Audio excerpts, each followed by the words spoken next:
I had one last story that I remembered I wanted to tell you. There's kind of a little moral to this story, so listen real carefully. This is a story about 3 flies that flew into a dirty kitchen. And you know what flies do? They like to feed on stuff that's on the floor.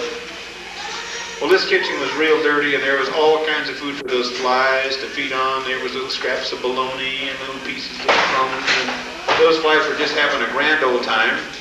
And the first fly, he was eating away there, and he's getting awful full.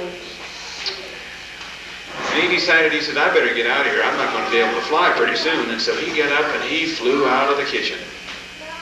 The second little fly, he kept eating away, and he was eating on a piece of bologna. And he kept eating, and the third fly, he was eating, but he thought he'd better leave, so the third fly left. But this second little fly, he kept eating on the bologna. He got fatter and fatter and fatter and fatter. And finally he was so stuffed, he thought he'd better leave. And he tried to fly, and he just went boom, right on the floor. This fat little fly didn't know what to do. So he looked around, and he said, I got to get out of here. I'm going to get swept up when someone comes back to clean up this mess. So he looked around the room, and he saw a broom over there in the corner.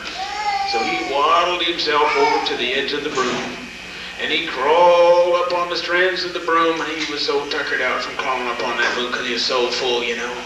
And he started working his way up that handle, you know. He got up there, and he got higher and higher, and finally got on top of the handle of the broom, you know.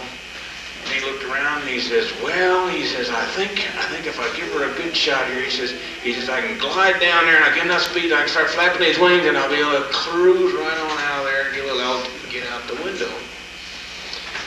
So he took a big breath in, and he took a jump, and he went, yow, boom, blotted on the floor. Now the moral of the story is this: if you're full of baloney, don't fly off the handle.